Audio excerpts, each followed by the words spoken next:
Halo sobat rebahan, kembali lagi bersama gua Al di channel Sekilas Sinema. Untuk kalian sewaktu kecil yang suka main Smackdown di rental PS Mang Japri sampai lupa waktu, pasti kalian tahu om-om ini. Yap, Om John Cena. Kali ini gua akan membawakan salah satu film beliau berjudul Heads of State tahun 2025. Film ini menceritakan tentang dua petinggi negara yang berusaha bertahan hidup dari serangan musuh yang tiada hentinya. Bagaimana keseruannya? Langsung saja keluarkanlah tangan kiri kalian dari celana dalam pacar, sebat rokok yang ada. Gua Al, let's do movie.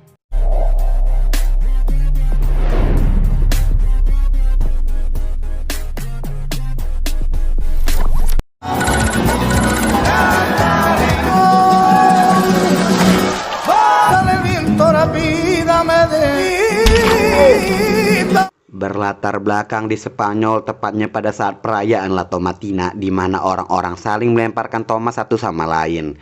Kemudian kita akan melihat agen MI6 dan CIA tengah bekerja sama untuk menangkap seorang penjahat kelas internasional bernama Viktor Gradov. Ini adalah Noel, salah satu agen yang memimpin operasi ini.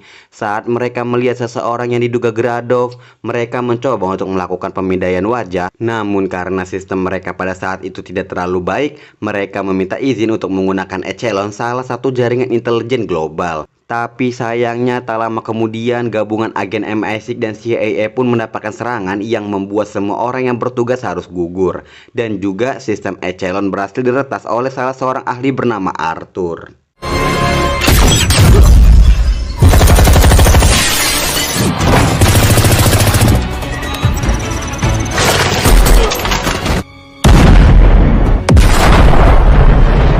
Kemudian kita akan diperkenalkan dengan om-om berbadan kekar, ganteng rupawan, siapa lagi kalau bukan Om John Cena, yang berperan sebagai Will Dranger, seorang aktor film action yang kini menjabat sebagai Presiden Amerika Serikat. Saat ini Will sedang mampir ke Inggris sebelum lanjut untuk mengadakan pertemuan konferensi NATO di Italia. Di sana Will bertemu dengan Sam Clark, Perdana Menteri Inggris. Di sini kita bisa melihat bahwa masing-masing dari mereka tidak menyukai satu sama lain, di mana Sam pernah mendukung terang-terangan lawan kampanye Will dulu, dan di sisi lain Sam menganggap bahwa Will tidak pantas menjadi presiden karena tidak mengerti apa-apa. About this terrible situation in Spain. I'm already breathing.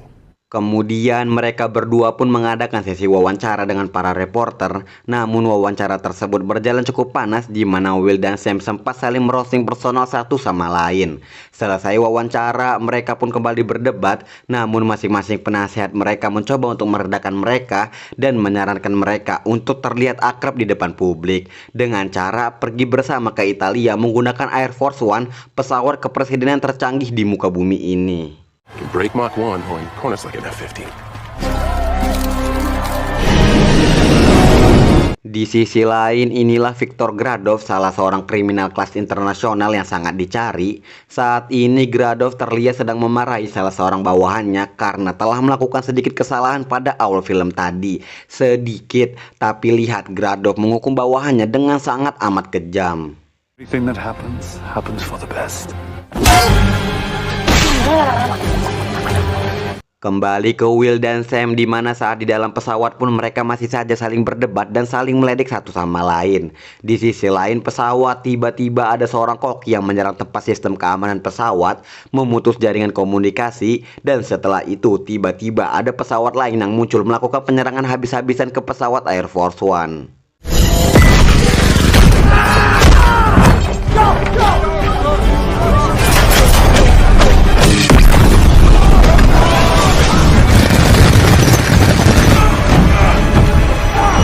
Kericuhan pun terjadi di dalam pesawat. Tidak hanya itu, koki tadi pun berusaha untuk membunuh Will dan Sam, tapi beruntungnya beberapa pas pampres pun siap siaga untuk memberikan perlindungan terbaik kepada Will dan Sam. Namun karena serangan yang begitu dahsyat, pesawat Air Force One pun tidak memiliki kesempatan untuk selamat. Oleh karena itu, Will dan Sam diinstruksikan untuk melompat dari pesawat menggunakan parasut. Tapi sebelum itu mereka harus sangat berhati-hati karena saat ini mereka berada di wilayah Belarus, sekutu dekat Rusia, dan sebisa mungkin mereka harus pergi ke safe house di Polandia tanpa membuat masalah. To get to our safe house in Poland. An honor, Mr. President.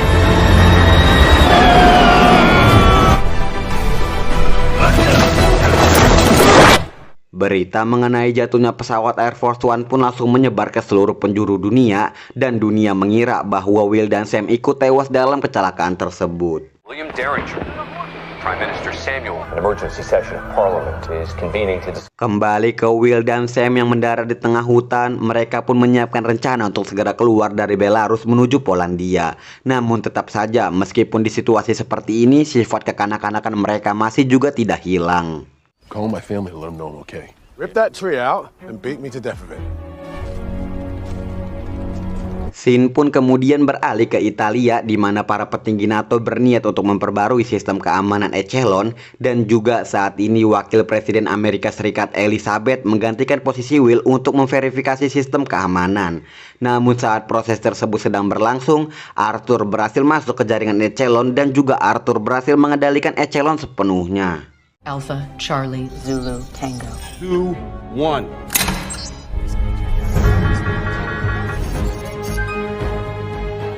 Setelah berjalan cukup lama, mereka pun melihat segerombolan anak muda yang tengah mabuk-mabukan sambil diiringi dengan DJ Jawa. Will dan Sam yang melihat sebuah mobil pun berencana untuk mencurinya. Namun sayang, aksi mereka harus ketahuan oleh para akamsi RT3 sehingga terjadi keributan di sana.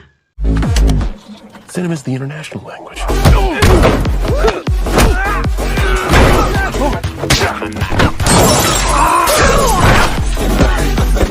Karena kalah jumlah, Will dan Sam pun nampak cukup kesulitan melawan mereka. Saat Will dan Sam mulai terpojok, beruntung ada Teh Yani yang datang melerai keributan tersebut. Saat Teh Yani bertanya, mau kemana kalian? Will dan Sam pun menjelaskan bahwa mereka ingin melewati perbatasan untuk menuju Polandia. Tanpa curiga dan ragu, Teh Yani pun bersedia mengantarkan mereka sekalian mengekspor domba-domba yang Teh Yani ternak. Cross the border. I have great ride.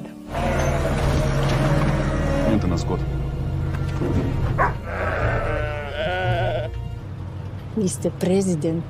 Singkat cerita, Will dan Sam pun kini sudah sampai di Sefos, Polandia.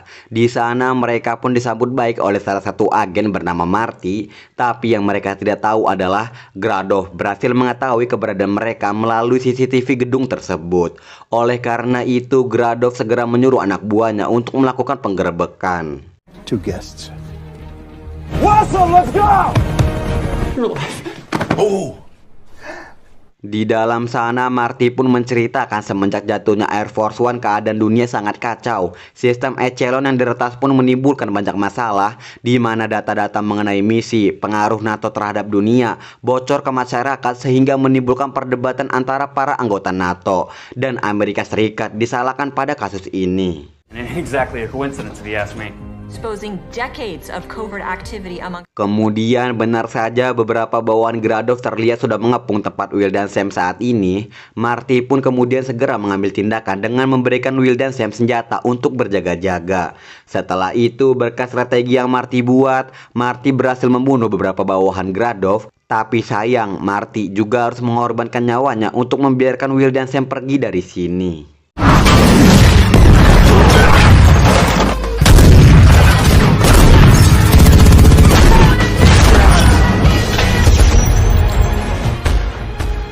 Saat Will dan Sam berhasil keluar dari sana, apesnya mereka pun tertangkap basah oleh bawahan Gradov yang lainnya. Tapi lagi-lagi karena Will dan Sam termasuk aktor utama dalam film ini, sang sutradara memberikan keberuntungan yang tak ada habisnya, di mana saat Will dan Sam sudah terpojok, tiba-tiba sebuah mobil polisi melesat kencang dan menabrak para bawahan Gradov. Tidak hanya itu, ternyata orang yang mengendarai mobil tersebut merupakan Mbak Noel, seorang agen yang memimpin misi penangkapan pada awal film tadi.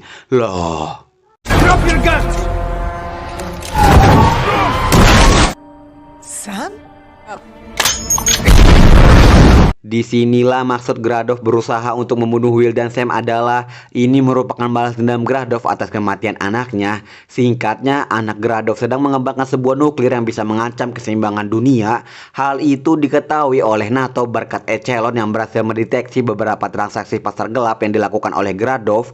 Karena hal itulah NATO membuat operasi untuk menghancurkan nuklir yang dimaksud. Dan anak Gradov ikut tewas pada saat itu. Tidak hanya sampai di situ, Noel juga berhasil berasumsi bahwa ada pengkhianat di dalam NATO karena semua rencana gabungan pada awal film tadi telah diketahui secara detail oleh Gradov. Kemudian mereka pun segera menuju ke Tris menggunakan kereta yang dinaiki secara ilegal, dan lagi-lagi keberadaan mereka berhasil terdeteksi oleh sistem Echelon yang kini dikendalikan sepenuhnya oleh Gradov. Not just a conventional scream, a guttural wail. Time not intended!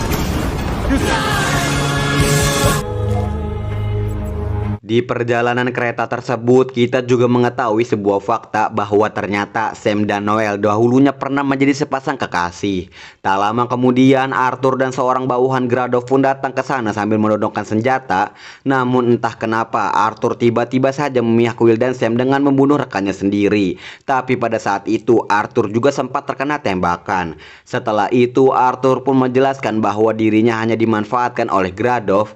Arthur juga tidak ingin menjadi seperti ini, tapi sayangnya Arthur tidak bisa berbuat apa-apa. Lama-kelamaan Arthur sudah tidak tahan lagi dengan rencana Gradov yang mulai tidak masuk akal. Oleh karena itu, Arthur menyuruh mereka untuk pergi ke Kroasia ke tempat ruang kerja pribadi Arthur.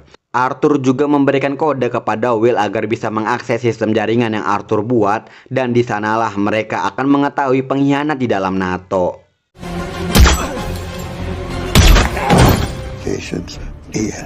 With anyone. Di sisi lain, karena kekacauan yang makin parah, kita akan melihat Elizabeth yang disudutkan oleh beberapa negara NATO, dan besok NATO akan mengadakan pemungutan suara yang berkemungkinan besarnya organisasi paling overpower di dunia akan dibubarkan. Let's send whoever's behind this a message. And I don't trust anyone in this room. Growing from this alliance. Singkat cerita, akhirnya Will, Sam, dan Noel pun sampai di tempat tujuan. Tapi sayangnya tak lama kemudian anak buah Gradov yang unlimited seperti paket internet kembali menyerbu tempat tersebut. Sam pun berusaha untuk menahan mereka, sementara Will dan Noel mulai mengoperasikan komputer milik Arthur. Dan kalian tahu, pengkhianat yang dimaksud adalah Simon, penasehat presiden yang selalu bersama Will. Communications between her and Gradov going back almost... I'm gonna grind up a world when I get my hands on it. Kemudian sebuah helikopter pun muncul dan langsung menarik kotak yang menjadi ruang kerja pribadi Arthur. Sam yang melihat itu pun berupaya untuk menolong Will dan Noel yang terjebak di dalamnya. Namun Gradov tidak membiarkan hal itu terjadi, di mana Gradov membasokkan gedung tersebut. Sementara itu Will dan Noel pun berupaya melarikan diri dengan cara terjun ke salah satu gedung di sana.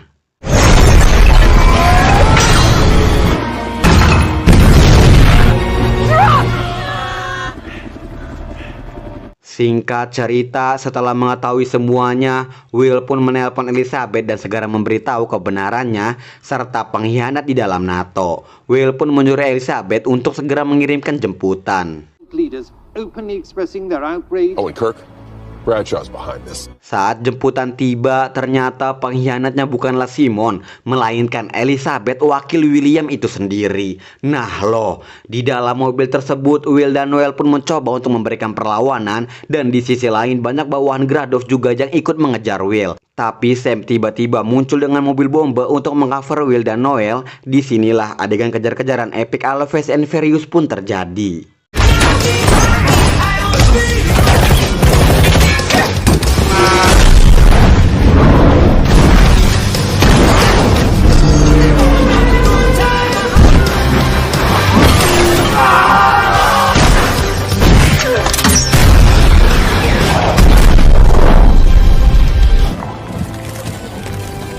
Sesampainya di tempat digelarnya perkumpulan NATO, Will dan Sam pun langsung menerobos masuk ke dalam, dan semua yang melihat mereka masih hidup nampak sangat amat terkejut.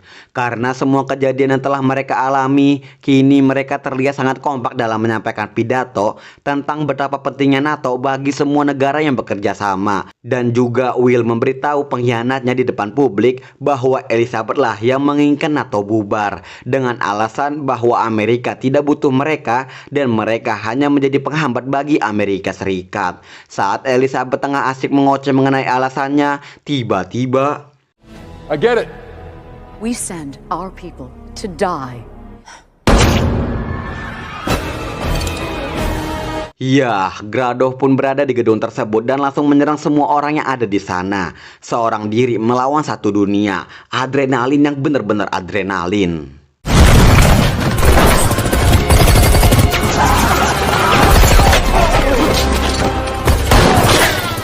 Will, Sam, dan Noel pun ikut turun tangan untuk membasmi Gradov dan para antek-anteknya. Beberapa duel sengit pun terjadi pada adegan ini.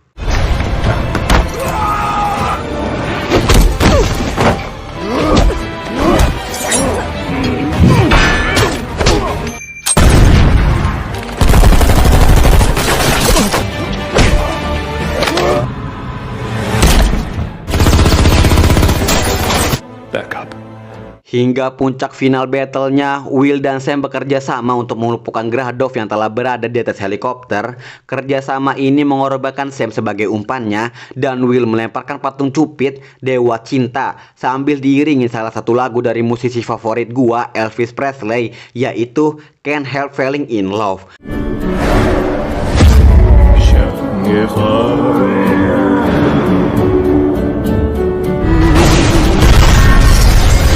Terlepas dari semua yang telah Will dan Sam alami berdua, kini mereka terlihat lebih akur dan tak pernah gelut-gelut lagi. See how it goes. Still a bit complicated. The sheep nipple aficionado. Film pun selesai.